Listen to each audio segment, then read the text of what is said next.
to help support me. And I see Murph is on here too, and I'm glad Tara is here, who is our new rail person. We're going to go ahead and jump right in. And I am going to share my screen so that you can see this. Oh, thank you so much. PowerPoint.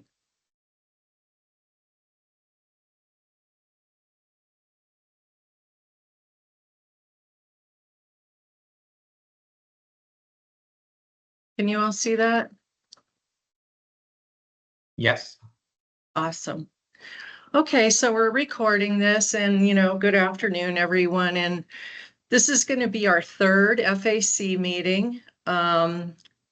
We are having these meetings no more than quarterly and just as needed. But as we're getting into starting the freight plan up, it's important that we stay in touch and keep you all updated on what we're doing.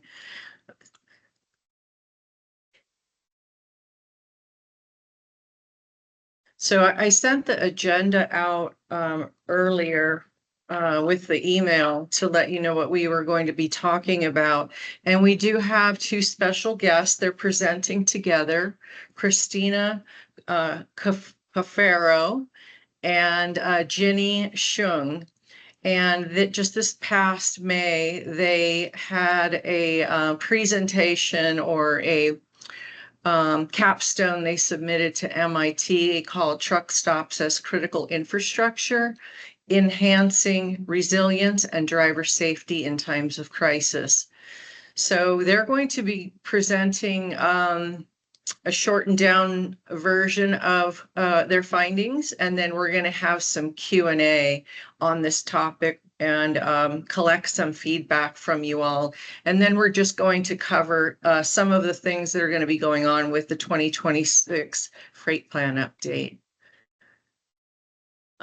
These are our Freight Advisory Committee members.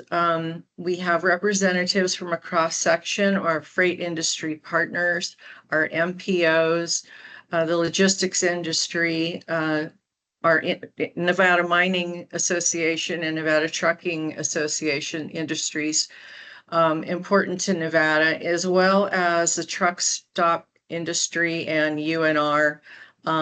So hopefully with this presentation that you guys are going to learn a little bit more about something that's kind of new in research that applies to all of our industries and find something valuable from it. So I'm going to start with Jenny. She's a recent graduate from MIT Supply Chain Management's program. She's currently conducting research with the Humanitarian Supply Chain Lab to explore truck stops as a component of essential freight infrastructure. She is a supply chain strategy consultant at Accenture in Vancouver, Canada, and she currently works in supply chain network design. She has a wide breadth of functional skills, including business process redesign, strategic sourcing, process improvement, change management, data analytics, and stakeholder management. She's worked in several enterprise transformations across oil and gas, retail, technology services, public sector, and agriculture. Her interest in circularity and sustainability has fueled her aspiration to help organizations innovate through supply chain strategy, circular design, and responsible business practices. Christina is also a recent graduate of MIT Supply Chain Management Program and Global Sourcing Specialist at Alnlam. I can't pronounce that, Christina. Maybe you can help me with that. She has a bachelor in supply chain and information systems from Penn State. Her research specializes in geospatial analysis, mapping truck stop infrastructure to assess its role in freight network resilience, and she is experienced in data analytics, passionate about advancing resilient and responsible supply chain strategies. So I'm going to let them take over the screen share so that they can give their presentation. and you all just let me know when you're ready. I'm going to unshare mine. Are you able, do I need to click something on my side to let you present? I don't think so. Can you, can you see my screen? I just changed Yeah, it there. I Okay, just did for a moment and then it went away. perfect. Yeah, no, I was just flipping through. Well, perfect. Thank you, Desiree, for the very generous and kind introductions. It's great to meet everyone. Thank you for having us here. We're really excited to share a little bit of the work that we did together through our degree program. Christina and I mean, you heard the introductions, but even though we're both recent graduates, I think we have found through this process to be really passionate about the subject because it touches so much of the average truck driver. And we think that there's a lot of opportunity to try and improve on the network in a way that will benefit the supply chain, but also benefit drivers themselves. So we'll skip past introductions. I think you guys know us really well by now, but we'll want to talk a little bit about the work that we did. I'm not sure how much information was shared prior to this call, but we are going to share a cursory overview of the research that we did and kind of try to focus on findings and recommendations. So we won't spend too much time on methodology. The research question that we wanted to try and answer was to basically look at the US as a whole and try and understand the gaps that exist in truck stop infrastructure and the types of challenges that truck drivers face under normal conditions and emergency conditions. So emergency conditions here, meaning like in a hurricane or a COVID-19, any sort of event that would be above and beyond what's normal for us. And so we'll focus mostly on findings and recommendations, and we'll send these slides out after. So if we move through too quickly, everyone here will have access to the information later. Christina, over to you. All right, awesome. So to begin, I'm just going to give you all some background on what inspired us to study truck stops. So to begin, let's go back to a moment I'm sure we all remember vividly, and that would be the early months of COVID-19. So highways were empty, signs were telling us to stay home, and it really was the truck drivers that kept life as normal as possible and kind of kept our world spinning. They were delivering medical supplies, food, essentials. And even though they were stepping up for us, many of the resources that they depend on were stepping back. They were finding that lots of truck stops were closed without warning. So restrooms, showers, safe parking essentially vanished overnight. And even though these drivers were called essential, they were treated as though they were invisible. And this exposed a deeper issue that our infrastructure just isn't built for a crisis. These same gaps reappear during hurricanes like Hurricane Ian and the 2025 California wildfires, where we're seeing blocked routes, closed facilities, and no real reliable information. And so we're seeing these aren't isolated incidents. It really is a systemic vulnerability. And it made Jenny and I ask, what role do truck stops play in supply chain continuity, driver safety, and transportation resilience? So as we kind of went about answering that question, we wanted to kind of level set some vocab or some definitions. And to begin with that, we'll start with truck stop versus rest areas. So rest areas are publicly owned, and they really just provide the basics. So parking, restrooms, for all motorists, not really just truck drivers. Truck stops, on the other hand, privately owned and designed to serve drivers on long hauls. So they provide predictable amenities like food, showers, laundry. And the key point here is there are about 130,000 truck stop locations nationwide, but roughly half of the nation's truck stop parking is concentrated in just three major providers. So that's Love's, Travel Centers of America, and Pilot Flying J. And since these are kind of the favorite providers and their amenities are the most predictable, they fill up quickly. So that brings us to another urgent issue, which is the severe shortage of truck parking.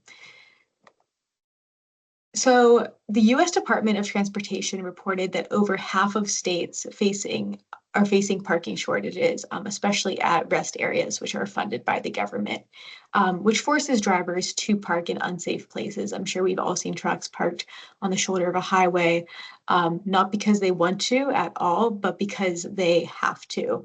Our research showed that 90% of drivers struggle to find parking at night, with 75 facing routine challenges. And so the impact here is driver fatigue, hour service violations, and accidents.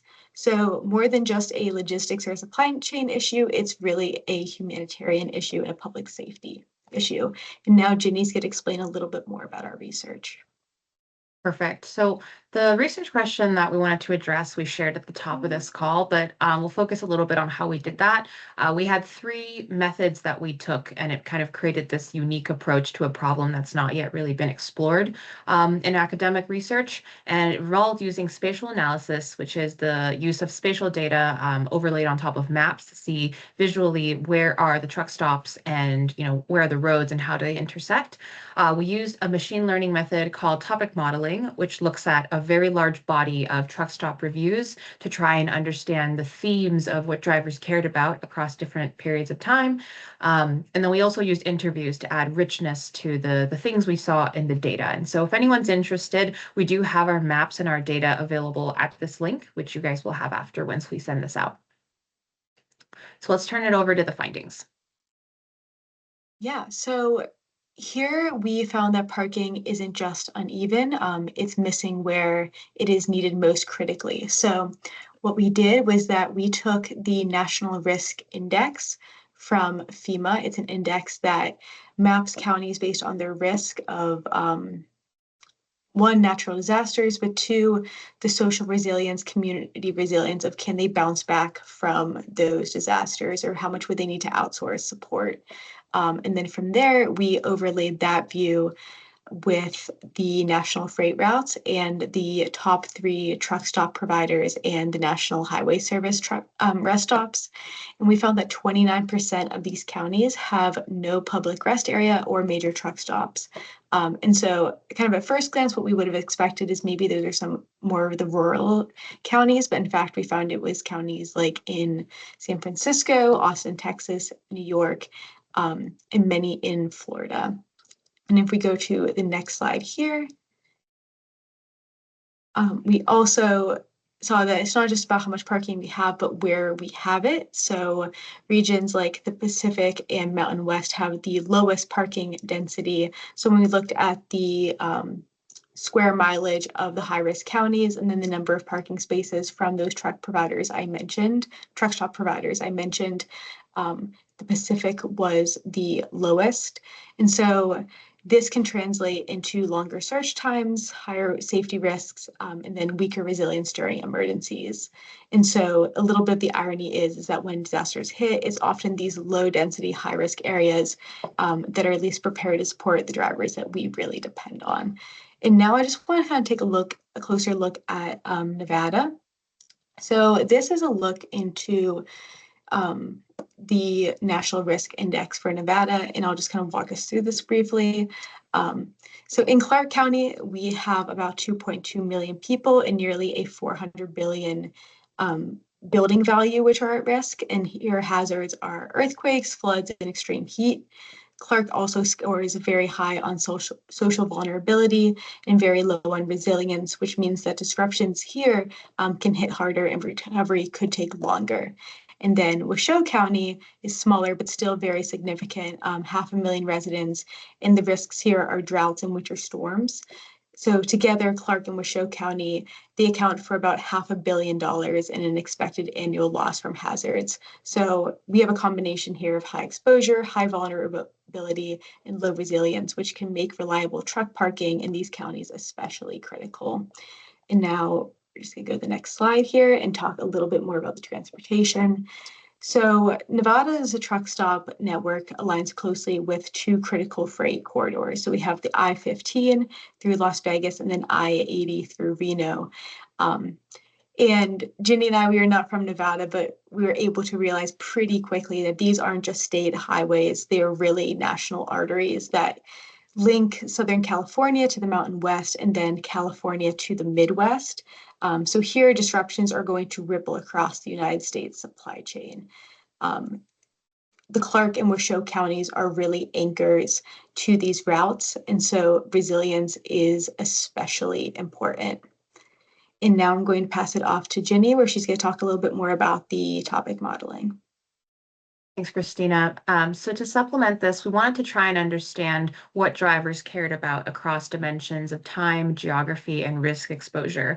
And as a proxy to interviewing thousands of truck drivers, we thought, what if we could see, peek into their thoughts through truck stop reviews, kind of like Google Maps reviews. And so we looked at about 200,000 truck stop reviews in the context of Hurricane Ian and COVID-19, about a year before and after, and we want to understand what do truck drivers care about. And I think the findings themselves are not particularly exciting and they feel very obvious, but that's because it's consistent regardless of what the conditions are. So overwhelmingly, drivers want to see free and abundant parking, right? We heard a lot of trends about smaller and paid lots becoming a problem, and especially for owner operators that are operating out of their own pocket for these expenses, that can be really challenging financially.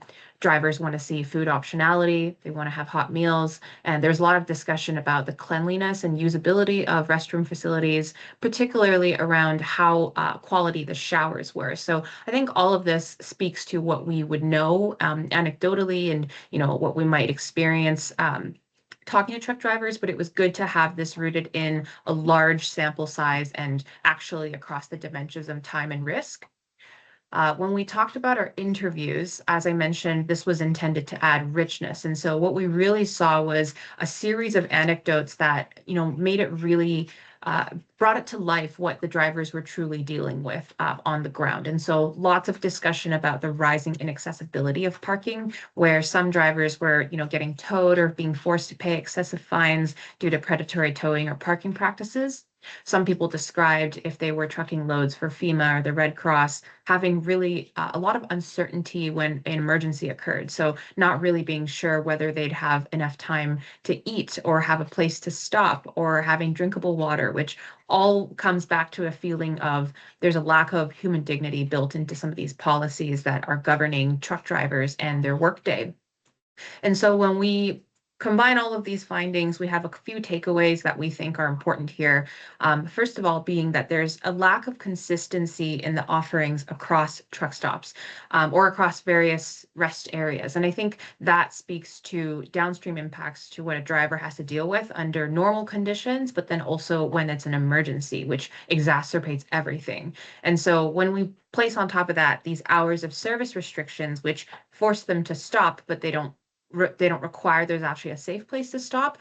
It results in people parking unsafely, usually not out of a choice, but it's because they have nowhere else to stop. And so I think it added some explanation to these behaviors we saw in real life, and it overall makes it very high stakes for the average driver. And so to sum it all up, we came up with 6 recommendations we thought were valuable for this group to have. And I'll go through and pick out a couple of things I think are important, but I won't have time to go through all of them. First and foremost, when we talk about expanding parking capacity, it's about a targeted and strategic expansion of parking. So not just sort of placing truck stops or parking lots wherever the money seeks to fall, but looking at where are the high-risk counties that are currently unsupported, and also looking at this concept of surge capacity and whether there's an opportunity to partner with local DMVs or schools or malls, and so that we offer this additional capacity if it's needed, and we have that log somewhere in a database. We look at modernizing infrastructure. So when we see some truck stops, some of them can be very new and some of them are aging and, at risk during a hurricane or an earthquake. And so it would be important to ensure that truck stops at the minimum have access to things like backup power, drinkable water, reinforced construction, so that they become a safe haven for people that have to stop if they're trying to move loads and on a road or on their job. I don't know how applicable this would be for just this one group of people, but certainly we noticed that there was a lack of a federal or some kind of a standard governing the amenities that would be offered truck stop to truck stop. And so I think some consistency there would make it easier for drivers to know what they would expect to find across different locations and chains. And there could even be an opportunity here to try and incentivize truck stops to be emergency ready or offer some kind of incentive for investing in things to make them ready. Looking at equitable access, so this speaks to the practices that we see that make it more challenging for drivers to have access to parking. So it's discouraging things like surge pricing or making low cost or free parking lots more accessible to the average driver, particularly if they're working in humanitarian logistics. If they are working in humanitarian logistics, we think it's even more crucial that they are able to have drinkable water and a place to rest. So it's making sure that their welfare is protected during that. And then to wrap it all up, certainly we want to see more investment into technologies or things or tools that would ensure communication so that drivers always have the latest and greatest information and are not vulnerable to a power outage, bringing down phone lines and access to the internet. All right, and so we hope that our research informs policy, but in its current stages, it is not ready to dictate policy. We had a couple limitations. To start is that we use truck stop and rest areas as proxies since there's no current central database of all parking spots. So we use the top 3 truck stop providers and then the National Highway Service rest areas. There is more parking out there, a lot of more mom and pop operators. So we focused again on more parking availability. We also weren't able to focus on as much attention on amenities like bathrooms or food, which drive driver welfare, and they also deserve attention. And then our topic modeling was limited just to 2 emergencies, so Hurricane Ian and then the California wildfires. So if we could expand the time frame to show how drivers need shift over time, that would provide a more holistic view for our research. And so just to wrap up here, go to the next slide. So we often call truckers essential, but we don't always treat them that way. And if we expect drivers to carry the weight of our supply chains, the very least that we can do is to give them a safe place to stop. So we hope that truck stops will be invested in like the critical infrastructure that they are, and that we can build a system that honors the people behind the wheel. So once again, thank you very much. We're so happy to be here. Thank you. That was great. If anybody has questions or comments, feel free to go ahead, Robert. Go ahead. Great presentation, guys. I'm Robert Scholes. I'm with Newmarket, so I'm in kind of the commercial brokerage side of this, and I do a lot of the logistics for big retailers, and everything you guys pointed out. I wanted just to say is very much on point. And I do a lot of truck stop, obviously, work. I had, I guess, a question, and it's a kind of an evolving space.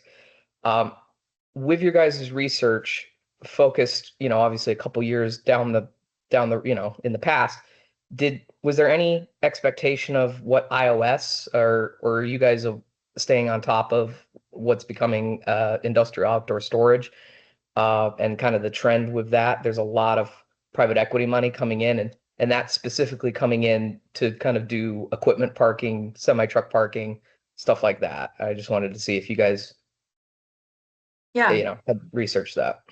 That's a great question. And I think that speaks to some of the challenges we ran into finding parking data. So the short answer is no, but it's primarily because there lacks any sort of like central area for us to understand the parking capacity. So, I mean, I could say like first and foremost, it would be a valuable exercise for someone to try and take stock of like just how much parking do we have in the US and try to quantify the shortage. But knowing that these types of solutions are emerging, I think we're getting really creative. And I think that that's all in the right direction.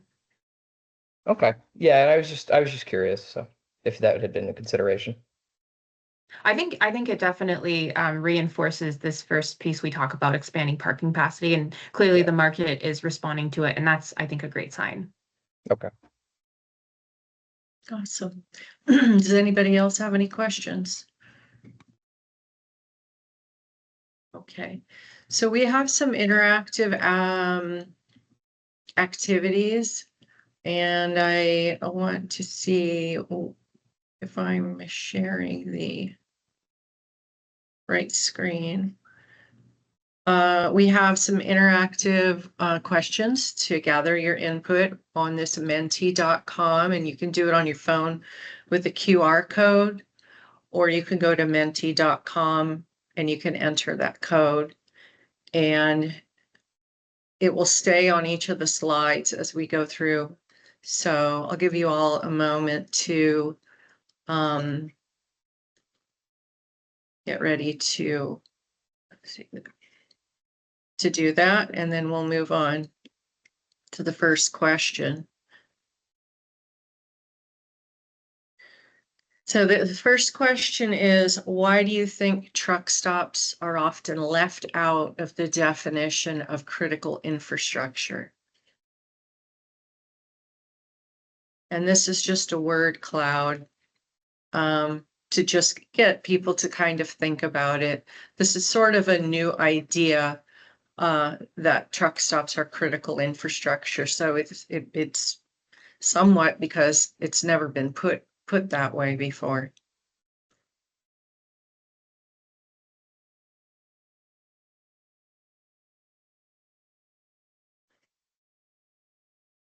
Hey, Desiree, this is Michelle.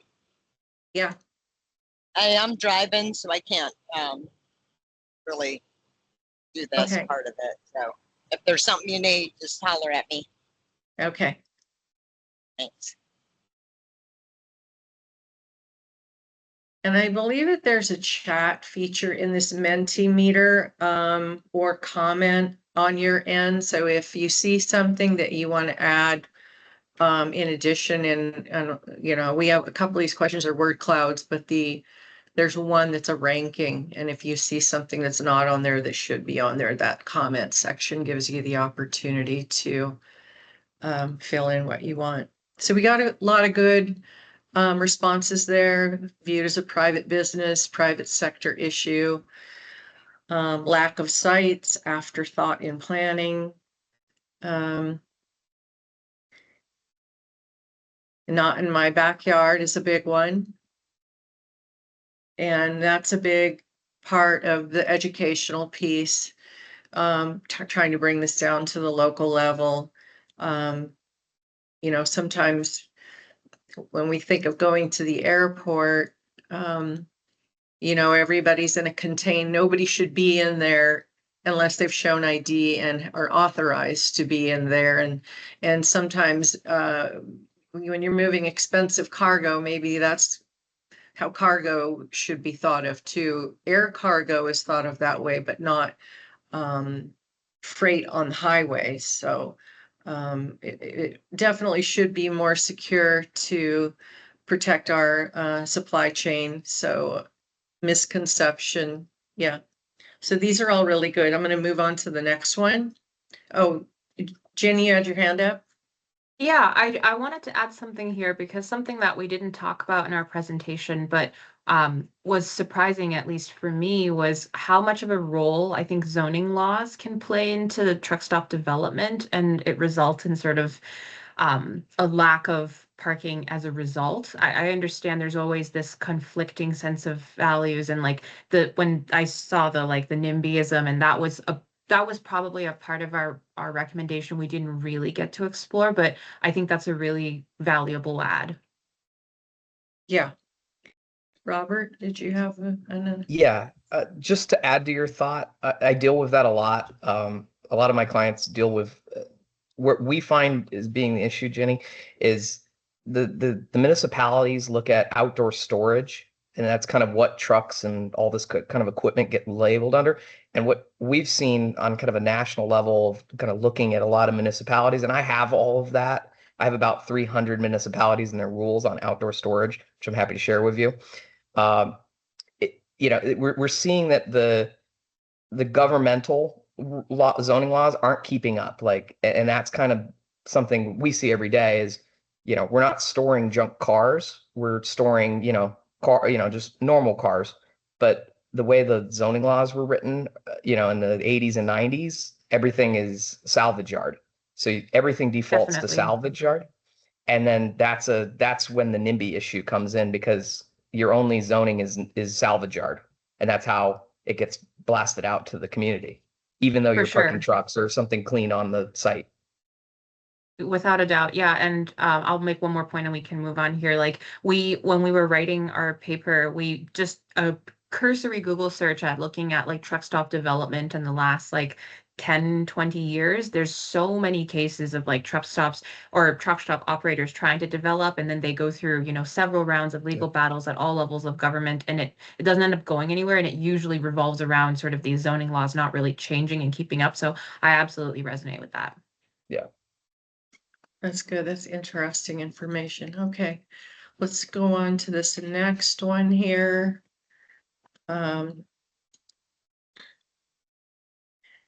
What ripple effects would you expect to see in your community and industry if truck drivers had no access to a truck stop for an entire day?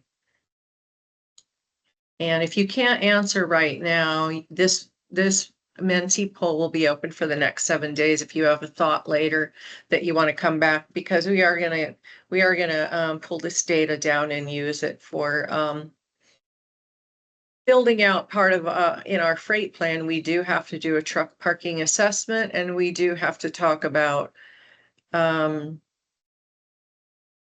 environmental, wildfires, flooding, things that can happen that affect resilience. And so some of your feedback here is going to help us look into those chapters more.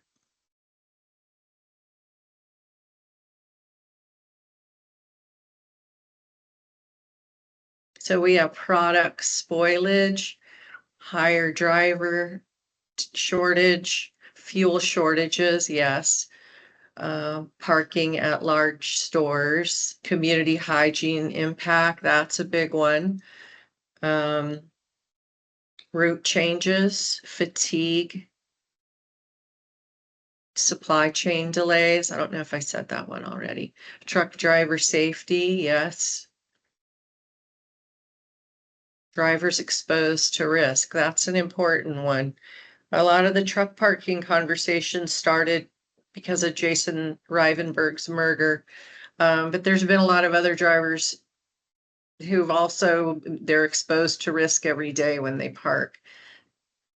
And so is the freight, which is why the cargo theft is going up high right now, and it continues to climb. So it's important to protect people and the freight.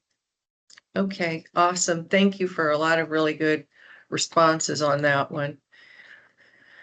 This one's a kind of a ranking. How should Nevada's freight policy prepare for disruptions like construction, wildfires, or flooding that impact truck parking and freight flow? And it gives you some options, but it also asks you if there's something on there that comes to mind, you can put it in the comment box and it will pop up on the screen.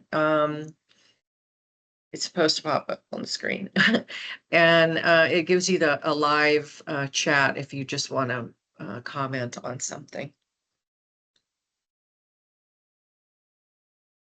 So the ranking options are: create emergency truck parking zones, increase coordination with freight stakeholders, improve real-time parking and detour data, and require freight impact assessments for major projects. And then it looks like the other box is being used. I don't know that I'm seeing it on my screen.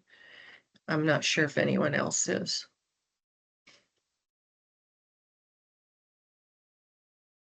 But we will capture it when we pull down the study. Let me see if this.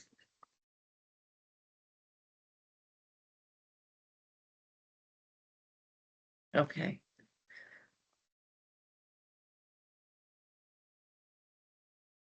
So create emergency truck parking zones is looking like number one, and improve real-time parking and detour data, number two. And we'll share all of these with you when we conclude this.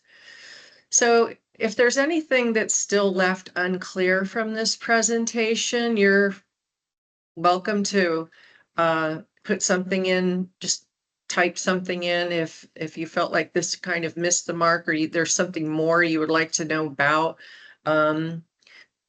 Hearing what you heard today on this topic.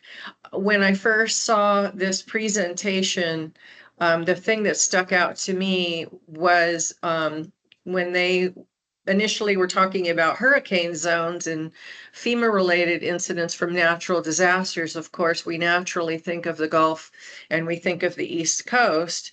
But when I saw that Nevada was in a red zone, I thought that that was something we really needed to know a little bit more about. So it was important for me to invite Christina and Jenny here to explain some more. So I was really happy with the slides that you had specifically for Nevada. They were super helpful. Happy to support. And Desiree, I was going to write in the chat, but since I'm able to just speak about it, our research advisor, Angie, her contact information is at the end of our slides. And so we'll send it out. But if there's any interest in this group and sort of continuing to explore the subject, Christina and I will probably still be around, but she can be the main point of contact for you to continue this. Okay. All right. And hopefully we'll hear more from you as your careers take off, because this is a really important subject. So we have the federal prohibition on commercial ventures in public right-of-way needs to be understood. I agree. Maybe we should dive into that at length. And the other comment, how can we identify the roadway segment in need of parking and compare them to the availability of utilities and land that could be developed to solve issues? Public-private partnerships that have been successful, and what are the barriers? So those are all really good. I actually was speaking with some other state DOTs about all three of these comments this past week, and it's something that all the states are interested in, and there is a privatization ban on the interstates that makes it an obstacle, and there's a lot to kind of unpack on that subject that we can't really get into today, but thank you for those comments. Finally, the last slide that we have here is on our last FAC, we asked you all to give us some topics that you were interested in talking about in the future. And these were the topics that were shared. So I thought maybe we could rank them for our next FAC, which will probably be after the first of the year, because we're going to be working on the freight plan. So we want to have the bulk of all of that done before we come back to you for some input.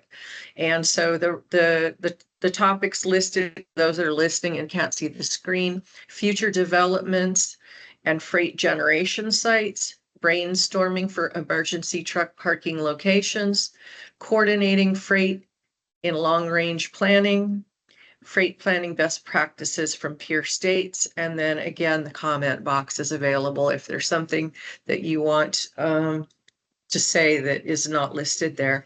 Rush, I see your hand up. Hi. Yes, hi. Rush Wicks, RTC of Southern Nevada Transportation Planning. We have a study that will be starting hopefully this fiscal year, marked in our UPWP, that will be looking at regional truck parking and its effect on neighborhoods.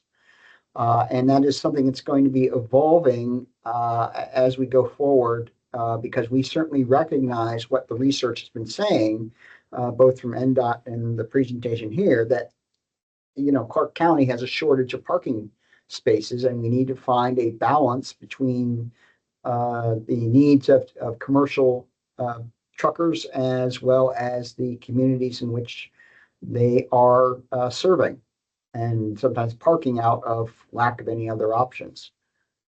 So I would certainly appreciate being able to see this PowerPoint, if that could get emailed to me, just so I can read it a little bit more closely. But this is something that we'll be doing down in like I said, the next year or so, getting underway, and could certainly, have some stakeholders from this group if they are so interested. Thank you. Awesome. Jenny, do you want to share your screen with your contact info real quick again, just before we move into the next thing, and I'll stop sharing. I do one better for you. I'll just put a screenshot into the chat, and then Yeah, thank you, Rush, for your comments. We'll send this out as a PDF for everyone as soon as this call is over. But yeah, we're reachable in our personal emails or on our LinkedIn's, and I realize you can't click the link there, but you'll get the PowerPoint after this. We'll Okay, ensure that. Thank you. No worries. awesome. Okay, so we're gonna get back to our rest of our PowerPoint here for our agenda items. Thank you, ladies, for that. You really helped a lot. And I have to ask you, I have your copy of your capstone. Am I allowed to share? Is that like not able to share that, or just what you shared here? Absolutely. It's available online already, so feel free to circulate it. Okay, fantastic. Desiree, right. we might have an updated copy to share with you in a few months. So that's just something happening in the background, but I say the version you have for now, go ahead and circulate that. Okay, sounds good. Thank you. Thank you All so right. much for having us. All right, Yeah, thanks you guys everybody. are great. You did a good job. And I took some screenshots of you Okay. of your slides. I couldn't get your pictures because you were a little tiny and Oh, that's and okay. so All good. you did great. Thank you. All All right. right. Well, thank you all. So we're going to get back to our agenda items. We are in the midst of the 2026 Nevada State Freight Plan update. And this is something that's required by the federal government every 4 years. States develop their freight plans to strategically manage and improve the movement of goods across their transportation networks. So in order to remain eligible for National Highway Freight Program funds, the states update their plans, and it includes 17 specific elements. One is the freight investment plan, and that is something that we asked for your input on our last meeting. That will change and ours will change before we submit this. Another is the critical rural and urban freight corridors. NDOT already had this element approved by FHWA in 2023. So the 2026 freight plan we are going to be producing in-house, and those two big heavy lift items are pretty much done, except for some minor adjustments to the freight investment plan. So these are the 17 elements. I just mentioned a couple of them there. And one of the elements is getting input from all of you on all of these different things. We're going to be working really hard here to put this together right now. We have the freight system trends and needs element getting completed. It's in a draft form. We're working on some of the other elements. Part of this meeting is going to be going into the strategies to decrease impacts to extreme weather, air pollution, flooding, and wildlife habitat loss. We can talk about some of the things that we talked about here, but also on the commercial motor vehicle parking assessment. And I will be reaching out to the MPOs for what they have in their plans, and then we'll be doing the best that we can to do an assessment for the whole state. We do have a lot to do in the next couple months.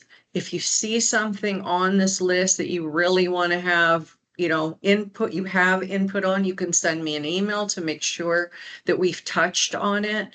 And then when it's ready, we'll have you all come. It's going to be after the first of the year, so everybody can be through the holidays, and we'll ask for your input on it. And then we will be submitting it to FHWA and giving them time to approve it, or if they send it back and want to know additional information on one of the elements or one or more.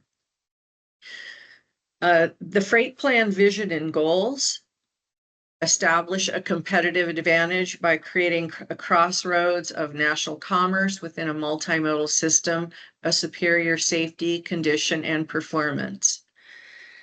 Congress established 7 national performance goals for the federal aid highway program under 23 USC 150B, and these goals guide transportation planning and investment decisions across the U.S. The Nevada Freight Plan outlines strategic goals and supports objectives to guide both current and future freight-related planning efforts in meeting state transportation needs. These goals were shaped by federal, state, and local planning initiatives and are aligned with the broader national priorities. These key areas also align with US DOT strategic freight goals and national freight goals as adapted from the Infrastructure Investment and Jobs Act, IIJA. And these can change. We are not sure if by the time we submit our freight plan, there might be some added elements. So we are just taking it a little bit at a time and prepared if we have to make some adjustments to it. But basically, this is what we're looking at. This is the timeline that we're expecting. We're working on the draft right now. And the first quarter of 2026, we expect to have a draft for FAC members to review and give feedback. We may be doing some of it through email if we get under crunch time due to the holidays being a time when not a lot of people can attend meetings and stuff. So as we get closer to it, we'll see how we can do that instead of just like dumping it all on you at one time, because it is a very large plan. It's, a lot of pages, and we don't expect everybody to read every single page. Submit the final freight plan to FHWA. We must get that done by the second quarter of 2026 in order for them to approve it by the deadline, which is by the summer, and give them plenty of time to review and plenty of time for us to make any changes if they ask for them. So that's about all of the big stuff that we have. I think the only thing that we wanted to mention to all of you is as we're doing the freight plan, we have what is called a story map website we are working on updating. And one of the things on the story map website was a freight video. We want to replace it. It's from 2016, and we want to get some new freight video and footage.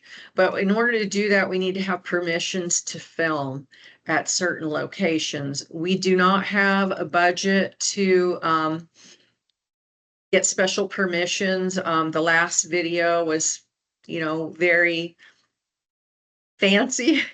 This one's going to be more, open filming, and there's not going to be any one-on-one interviews, but we still need to have permission to be on somebody's property or filming trucks without, having people know what's going on, so to speak. So if you are managing a commercial facility, if you have a travel plaza, if you know somebody that's got like a cold storage or a warehouse that would let us film the trucks going in and out, stuff like that. If you know somebody at the convention bureau that could get us permission to film trucks going in for the trade shows and the underground tunnels, or anything you could think of that we can get some cool footage of trucks doing their jobs, people and trucks doing their jobs. We're going to have some narration in the back and make it kind of simple. It's not going to be long. It's only going to be about 2.5 minutes long, but I'm hoping that we're going to be able to get some extra footage to start making some little short freight videos. Tara might have some ideas for freight rail. And so if you have access to somewhere we can get permission that we don't have to pay and it's not highly complicated, we would love for people to, put their hand up and say, yeah, I know somebody, or I can help, or I got an idea. Just let us know. With that, if anybody has any further questions, our next FAC meeting is going to be the first quarter of 2026, and we hope to be presenting you the 2026 Nevada Freight Plan. Anybody got any? No. Sounds great. And Desiree, I'll get with you afterwards. I have some clients that would more than welcome you guys filming some trucks. I think that would be Okay. fun. Awesome. This is my contact information in Murph. Perhaps we should add Tara on here for our next one. She's in charge of freight rail. Tara, would you like to, or I don't even know if you're have the ability to turn on your camera and introduce yourself, but you're welcome. There you are. Oh, your mic's off. That's okay. I got halfway there. Hello, everyone. Tara Frank. It's great to be here and nice to meet you all. I will add my phone number and email in the chat in case anyone would like to reach out. Okay, sounds good. Let's see. Michelle raised her hand. Michelle? Hi, Michelle Kitchen, truck driver. I just wanted to add that if this is a 4-year plan, that we should for sure when we include these hazardous situations like weather and stuff, like Donner isn't yours, but it really affects Reno. We also should make sure we're planning for lithium batteries, because you guys have a big plant there in Reno, and there's no safe havens in these truck stops anymore. There used to be a hazmat safe haven that they parked away from the rest of the vehicles. We don't have those luxuries anymore. So as lithium battery usage increases, we need to kind of keep that in mind when we work on parking, because that obviously that needs to be by itself, or it could be the actual disaster, you know. But we're not separating this hazmat like we used to from the general public in parking, and the lithium thing is really not that other chemicals aren't dangerous, but the lithium seems to be pretty dangerous as far as inhalation and fires and stuff like that. So I just wanted to put that out there, that we should keep that in mind when we're thinking about parking. Thank you. We actually, I'm not sure if Lieutenant Kornmesser is he's on, but I'm not sure if he's able to speak. But I did see that he is doing a presentation at the Nevada Safety Summit this week on lithium batteries. And your comment is noted, and definitely we'll keep that in mind. So thank you. With that, Murph, do you have anything you'd like to say, or? No. All right. No, nothing to add, you guys. Just good conversation today. Very much enjoyed. Desiree, thanks for putting this together. It was a very interesting presentation. So thank you. Awesome. Okay, cool. All right. Well, we got in on time, and everything went good. And so thank you all for coming. And we're just going to be working real hard to get this freight plan done. And do not hesitate to contact me if you see something in these elements that you want me to make sure that we note, just like Michelle brought up right here. So thank you for that, Michelle. Everybody have a great rest of your week, and take care. Bye-bye. Bye. Thank you.